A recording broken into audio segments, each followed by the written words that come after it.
Hey guys, Scott from aristocob.com here. And Seth from all around the world. And together, the three of us, we are Markwood Men's Breakfast Club. Welcome and good morning, boy. Good morning.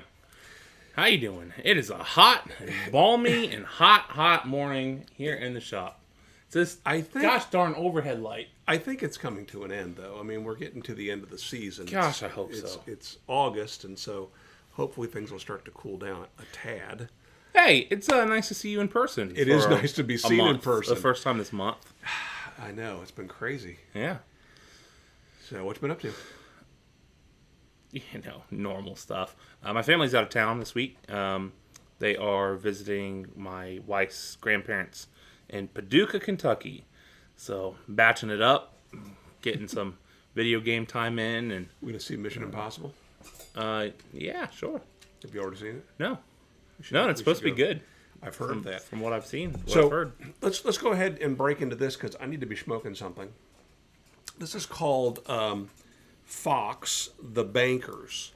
The Bankers. Now, Fox, it's actually like James Fox. Jamie Foxx? Jamie Foxx is the blender of this. And this is supposed to have some... He played Ray Charles that one time. Some Cuban tobacco in it. Now... At the same time that was being explained to me by Jackie, she also pointed out that from JR's, the guru, that's probably mostly just marketing. But really? How do you know? Isn't it all? I mean, this stuff is. Isn't it all Colombian? It says it's Dublin and London, but where is this made? Those are not Colombia. High Point, North Carolina. Yeah, it says made in the EU, so it could have some Cuban in here. Cuban, not Colombian. Oh my gosh. Does it smell like coffee? It smells like something you're going to enjoy. Woo-wee! Now I got to find a small pipe. There we go. That. So I will be smoking. Holy cow. In a shortstop. Wow, that is so strong. Flatticus? A little bit. It's a little bit sweet in there. Like apricot. Really? Well, let's figure out Way what's down in there. supposed to be in it. I can't smell anything in that. Hold on a second. Let's see what strong, we can learn about this. Strong tobacco. Burley, cigar leaf, it, Flatticus, Oriental, Turkish, and Virginia. Whew. I mean, it's supposed to be sweet-ish for what it is. So what is it? Is it a flake? I guess so. There is give it a whiff. Give it a whiff underneath. All right, so there's what's going on inside of that tin. Give it a whiff now. All right, that's not as bad. No, that's not as bad. No, all right, it's much sweeter. It was that initial tin whiff. Yeah, that's weird. With the paper down, it smelled real bad. I don't see a need to really fill this up. That is a really fine ribbon. Wow. That's about 1.25 millimeters thick ribbon. That is crazy thin. All right, I'm going to give it a shot. Do it. I believe in you. I think ribbon like this will burn real fast. It can. Depends on how tight you pack it. That's true. I mean, the nice thing about ribbon, it's reliable. You know, the way you... Well, reliably, a piece will go through your pipe and get into your mouth hole. That's so true. All right, so I have something to share. I'm really excited about this. And I wasn't sure last week when we were talking about my YABOs. I had one thing that I wasn't sure what it was, so I didn't open it on video. And so I opened it here. So it's more of an ISIS than a YABO. And this is from a gentleman named Chris, who, if you are on Pipe Smokers Forum or on Facebook in the Corncob Pipe Smokers group, I think it's also where I see him. Anyway, his handle is Flatticus, which I don't know what that means.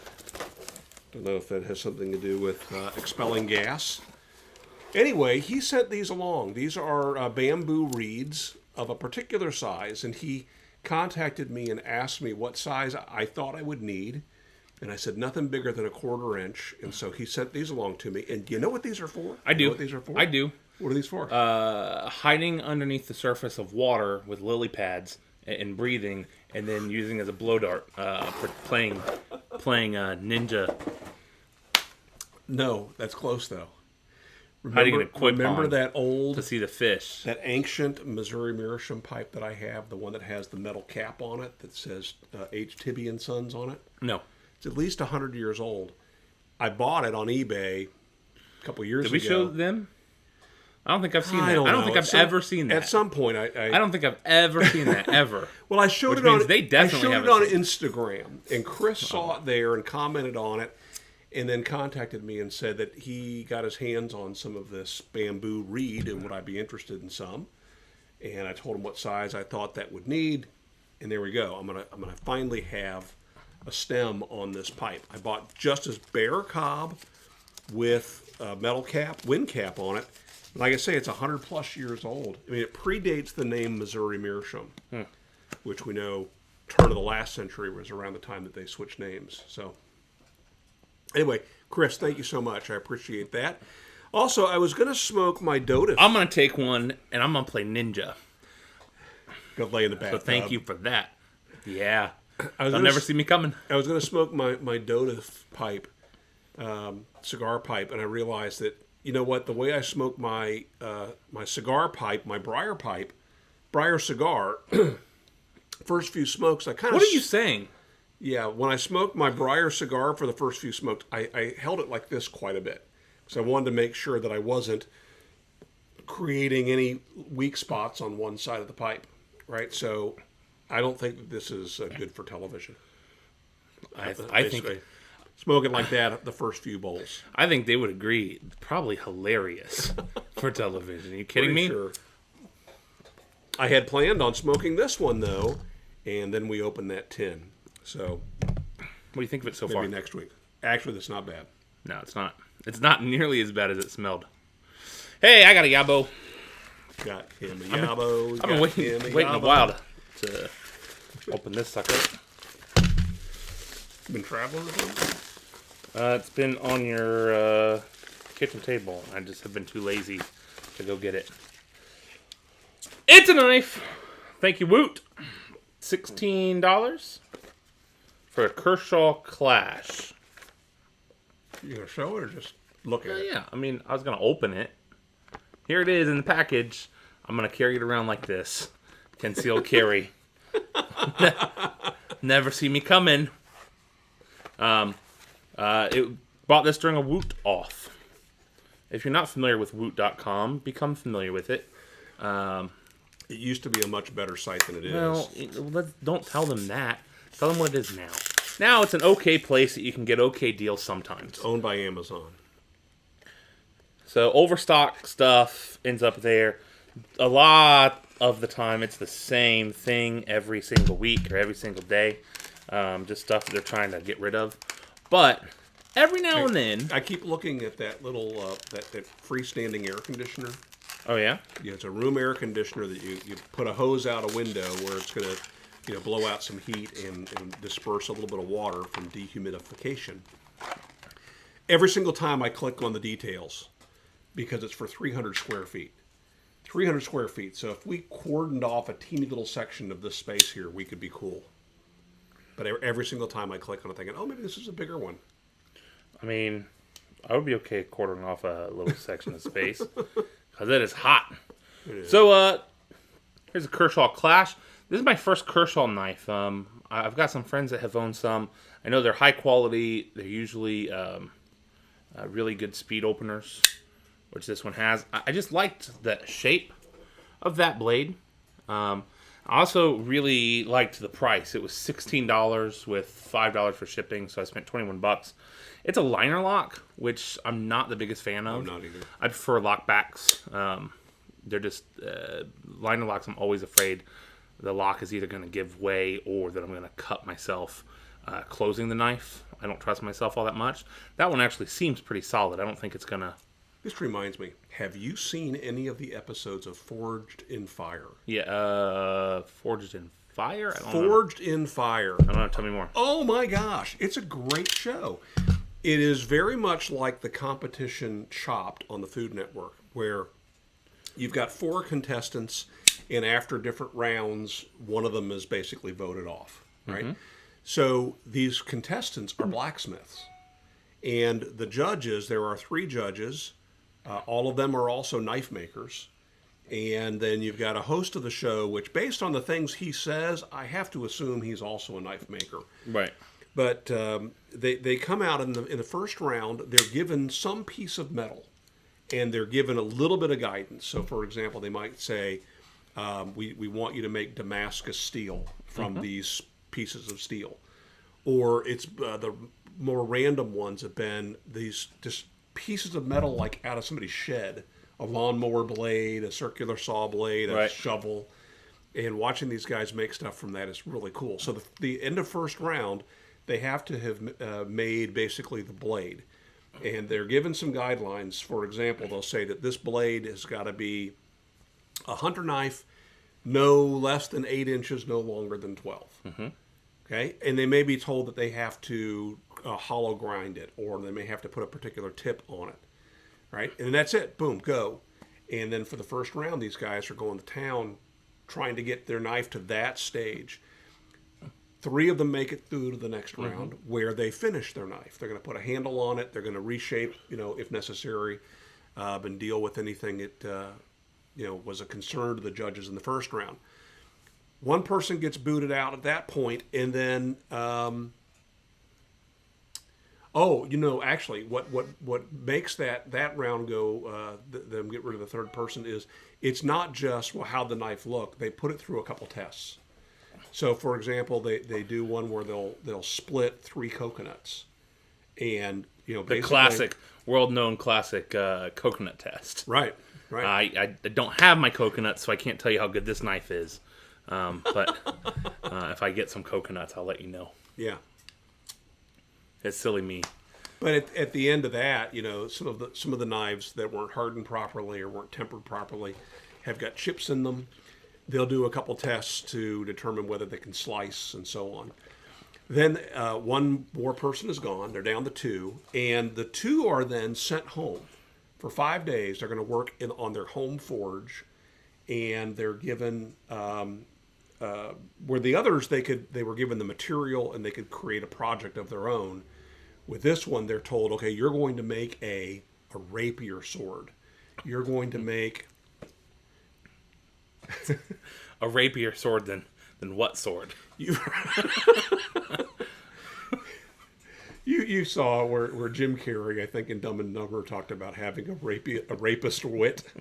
Yes. Okay, a rapier is a thin foil. It's what they used to... I know what a rapier is. I'm not sure that you do. Rapier and rapier are not the same word. They're not the same word, and they're not the same action. One week it was a gladius. Mm-hmm. All right, which is the knife that the gladiators are actually named for, and so on and so on. Gladys. They've done some really cool knives. And then what's shocking is the abuse they put those knives through or those blades through when they come back and they're showing off these things. In one case, it had hundreds of layers this guy had created from just bending and folding and forging this knife over and over and over again. And in the case of the rapier... Nope. The rapier sword... They put it into a frame that was basically a protractor, and they moved it 35 degrees this direction and 35 degrees this direction. And the point is, it had to come back straight. It had to make it to the extreme without breaking, Right. so it had to be properly hardened and tempered. And they'll do some things that simulate that tool being used in warfare or whatever its intended use was. One of the judges is also a martial arts expert, Sweet. so he kind of goes to town on, cutting up these ballistic gel bodies that have skeletons, and they have some, water balloons filled with gunk, and he'll give them a nice little stab, and gunk will flow out. So you convinced me. Where can I watch it? I think it's on the History Channel. Sounds I think it's the History Channel. It's called Forged in Fire. It's a great show, and my wife recorded it and said, "Hey, I think you'll like this," and I kind of put it off for a while because I don't know, Forged in Fire. Do I want to watch this? Mm-hmm. Can't get enough of it. Went back, watched the on-demand episodes of it. Now I'm totally caught up and waiting for next week. That's awesome. So, I think last thing, we should probably address the question that we had asked 2 weeks ago. Oh, yeah. Question was, if everybody in the world froze but you for 24 hours. I think we said 23 and 57 minutes or something. All right.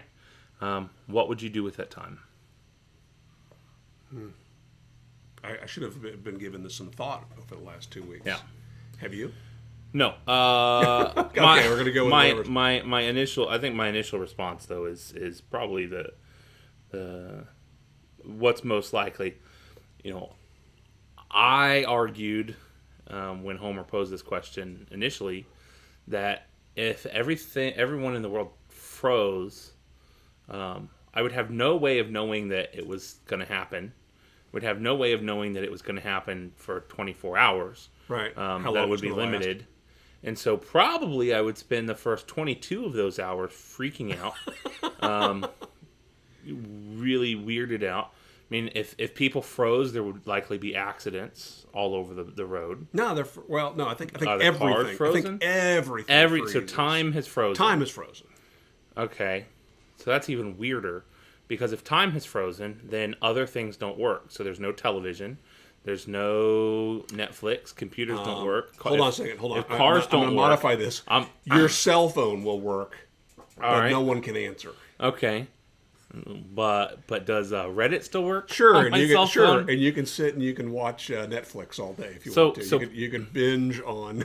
So if everyone froze for 24 hours, most likely scenario is I would freak out for a little bit, and then probably I would go home and take a big poop and watch Netflix for a while until I was shocked to find that things unfroze.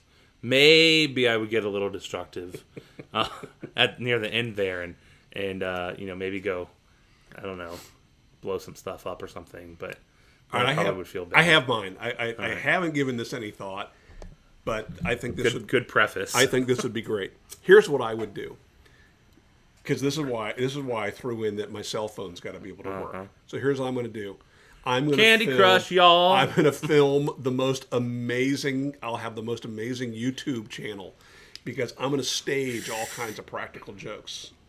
Everywhere that I can get access to, there will be practical jokes played, and I will videotape every bit of it, and then people will wonder, well, what happened? I'm assuming that they have an awareness of having been frozen, but if they didn't, they'll wake up and suddenly they're tied to the roof of their car or something. And so then I'll put out the YouTube video showing them what I did. Okay. So your answer to this 24 hours totally free, everything is frozen, is deviancy. Yeah, but not deviancy like a lot of people would. I'd go the and fun kind of deviancy, tying people to the roofs of their cars. Yeah, exactly. Which, when time unfreezes, will likely continue going. There'll be some heart attacks. Here's the problem. The biggest problem with your pranking idea is one of the best, probably the best part of any pranking video is the reaction.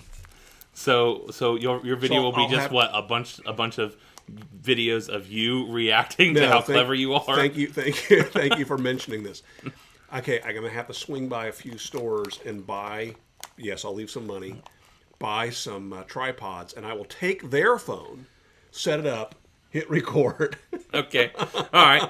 So their own phone is going to be recording your reaction. Taking this to the next step, how does this help your YouTube channel? How do you get the footage from the phones of all of these people that you've done all of these things to, left in these precarious, sounds like potentially life-threatening situations? They're going to want the reaction video. I'm less interested in the reaction video than actually setting it up, because again, they're going to wake up and it's going to be like, oh my gosh, why are my pants on my head? Right. And why is my phone over there recording this? Right.